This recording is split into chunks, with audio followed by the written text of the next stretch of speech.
Hello, welcome to FedEx Film. Today we're discussing what we want to see in the upcoming Han Solo film. That's a mouthful. Here with me is James. Hello. I'm James Forbes. Hello, James. Can we just call this film Han? Hun. Not Attila Hun. the Hun. Yeah, just call it either Solo or Han. Not Han Solo, the Solo film with Star Wars. That's the Solo film. Here comes the Solo. Yeah, okay. We'll just call it Han Solo from now on. Okay, cool. Okay. Should I go first? Go for it. Okay. This is something we sort of alluded to in our Rogue One video. Yeah. Why is Han Solo so skeptical about the Force? Yeah, go on. Yeah. Because this is, like I said, we did speak about this a bit in our Rogue One video, but this is stuff that happened in his lifetime. Yeah. There was a Jedi Council. Yeah. We saw it. That was universally recognised. Literally universally recognised. And they were the kind of universe police who followed their, a certain kind of religious sect to bring peace to the galaxy. And yeah. Proven. Like, it was proven inside. There is records of this happening. Yeah. And even if the Empire's wiped out these records, it's like everyone knows. Yeah, totally.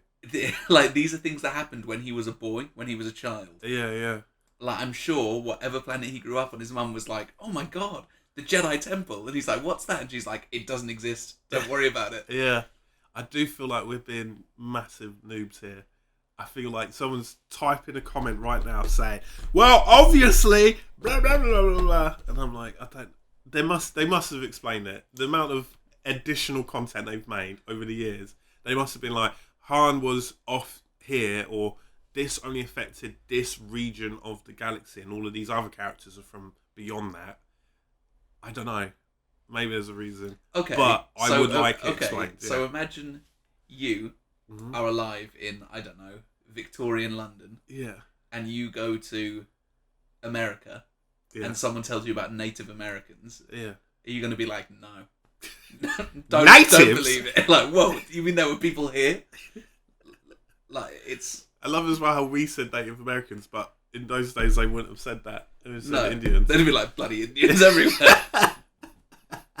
Like, it's the same thing. Yeah. Literally a very similar thing. I suppose, yeah. Why doesn't he just take people's word for it? Why is he so like, oh, shut up? Yeah. He's like, Yeah. it's a load of baloney. Yeah. I kind of segue that into my point as well, yeah. Baloney? Not baloney, no. Okay. About the idea of him and Jedis staying clear of Jedis in this. I would love to, perhaps one way you could explain it is that he's either himself been hustled or knows people who've been hustled by people pretending to be Jedis, and that he Right. doesn't, it's not believed because there are no Jedis that exist. And to kind of, get a grasp of the conspiracy, you could do a point, you had the Order 66, all of them were killed at the same time. That kind of doesn't sound true. You think about bigger lifetime events that have happened in our history, people don't believe that as it was presented is exactly how it happened.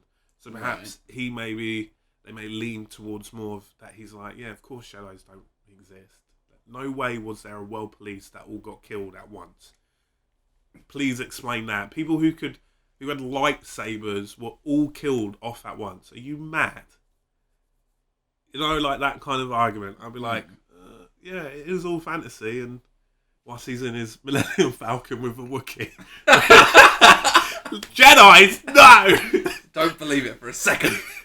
Yeah, I get that. I would like the film to stay away from real Jedis, and for him just to see a bunch of people kind of pretending to be Jedis and say, "Don't worry, I'm a Jedi," and people kind of like, "What?" That's good. I like that, actually. Oh right, nice. And that can kind of explain it as like, Force users. Yeah. Like it might be the same way. For example, atheists look at Christians and say, "Oh, God, an act of God," you say. Yeah. He can be like, "Oh yeah," like he might have believed that the Jedi was an order of people who did something. Yeah. But, they were in touch with this mystical force that governs the universe. Yeah. Maybe he is just an atheist. Yeah.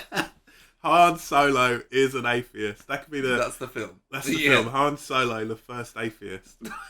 Because it was a long time ago, wasn't it? It was. Yeah. And where was it? A galaxy far Somewhere, yeah. Yeah. Right. My next point. There are a few characters that are rumoured to crop up. Oh. The biggest one being... Lando Calrissian. That's him. Yeah. Being played by... Donald Glover. That would be great. I would love that, actually. That's the current rumour, and I'm so excited for that. Yeah, if that happens, yeah. He's an incredibly talented guy. Yeah. Also, Chewbacca is probably going to be in there. I want Boba Fett to be in there. Boba Fett. However you say that strange name. Yeah. But because I want them to have some sort of relationship. And do you remember in Return of the Jedi, when Han Solo is still blind from the carbonite? Okay, yeah. And Chewbacca's like, Boba Fett. Boba Fett.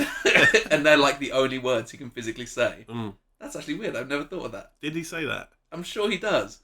Oh, right. And Han Solo's like, where? And then he goes out like a little bitch. But let's not do that. I want them to have had some sort of relationship. That he's been hunted by him before and got away. Or even that they were buddies before. Maybe not buddies, but it's like how actors with a similar look start to all know each other because they all go to the same auditions. like these two guys, they always turn up to be like, no disintegrations. Yeah, exactly. And and that would also could maybe lead more into a solo Boba Fett film, which has been spoken about. Yeah. By us in the past. Yeah, it has been. Yeah, it'd be pretty cool to see Boba before Bubba Gump. Bubba Gump. Yeah. Where's his spin-off film, right? But Boba, to see what would happen. Yeah. And get a kind of grasp of, you get an indicator of how they might do the solo film for Fett. Yeah. That'd be pretty cool. Moving on. I want to see how he got the Millennium Falcon. They have to do it for the first film. They can't. He can't have the whole film and he's like, "Oh, I don't know. I just got this little crappy little moped," and he drives around in that. He wins it from Lando Calrissian. He wins it from Lando Calrissian, and if Lando Calrissian is going to be in it, I feel as though that's gonna happen of him winning that. Yeah, more on that point. Do you think we're going to get all the big things? We're going to get that. We're going to get how he meets Chewbacca. Yeah. That we're was going my to get next him point, doing the Kessel Run in some sort of distance. Yeah, some sort of distance. Like something to parsnips. 12 parsecs. Something like that. Anyway. If we could see those kind of these are character defining moments for him. Yeah. How does he get that? How does he meet Chewie? I want to see those two kind of pillars of his life in one film, please.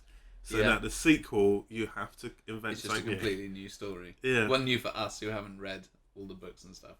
Yeah, where Chewie stops a moon or something. Yeah, with his mind. That doesn't happen. Similar to that, but completely opposite. I don't want to find out about his early life. I don't want to see him as a child. I don't want to find out about his family. I don't want to see where he grew up. I want there to remain this element of he's a smuggler. Yeah. He's just always been travelling. I don't want to see his abusive mother and stuff. Or his abusive... do you know what I mean? But like him storming out of a room like, screw you, Mum! Yeah. But I like... Part of the love for him is that he kind of turns up out of nowhere in a bar and is like, yeah, I'm cool. I shot Greedo. And then you're never given more than that, really. And as much as this is going to show some things that have been alluded to, like you said, I don't really want to know everything about him. I suppose. I want there to remain this... the more you know, the less cool he becomes. What about if you had a little baby Han Solo and he's running around and he's next to a little baby Greedo. And they knew each other at school and they'd always pick on each other. Yeah. He did it first. To the teacher. That'd be brilliant. And then you can have it that he like smuggles in stuff into school, and he's the one selling all this stuff. Like, you know, you've got him like recess with the guy with all of the watches. That would be little Han Solo. No, Lil spelled L-I. Must have been Lil Solo. Lil Solo. That could be the prequel to this prequel. This is the thing I don't want. Get Lil Asa Butterfield to play him. That is great. Stop it, James. Stop encouraging me. Well, no, he's 18 now, but I'm always like... No, he's 10. Yeah. I'm sure. No, you're not. You're very young. Yeah. I like it. I do get what you mean. We want to keep that element of mystery. Mm-hmm. That's the kind of challenge you need to attack whenever doing a prequel. That some of the reasons why these characters are beloved is because we didn't know, they suddenly appear or they've done something really cool as their first introduction. Now we're being kind of reintroduced, and we're like, oh, actually, that was the attempt with the prequels, isn't it? That you've seen the end outcome of Darth Vader and what he's become. How was he before? Oh, look, he was a complete opposite. And the slow kind of grow to it. I wouldn't like to see this similar thing, like if they had like Han Solo, what's the opposite to what he is? I don't know, just like really nervous, a geek at school or something. And he's like, oh, girls, what? Oh, no. Or just really lame or whatever. I wouldn't like to see that. I would like to see him just as soon as he comes in, he's just picked up another mission. That's it. And he's doing the mission, and he falls into a bigger story, which involves Lando and getting the Millennium Falcon and meeting up with Chewie. And if that's just how they've set it up, and he kind of tumbles into it. Because he seems to tumble into a lot of these situations. Like the Force, whatever that is. Yeah. He seems to just fall into it all. And I like that about him, so I'd like them to pass that on. I think the film's in good hands. Yeah. The two guys who did... Lord and Miller, who did Lego Movie and... Jump Street.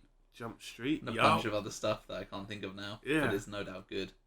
So I think it's in good hands, and the lead actor, I can't say his name. Alden Ehrenreich. Oh, nice player. Probably wrong but okay. I've only seen him in what was that film? Hail Caesar. Yeah, that's all I've seen him in, but he was good. Yeah, he was good. So I'm a bit like, okay, yeah. I have no reason to doubt it. Just don't show me him as a little boy. Smuggling things into school. And like smuggling sweets. Like, I got some wheat wraps. Yeah.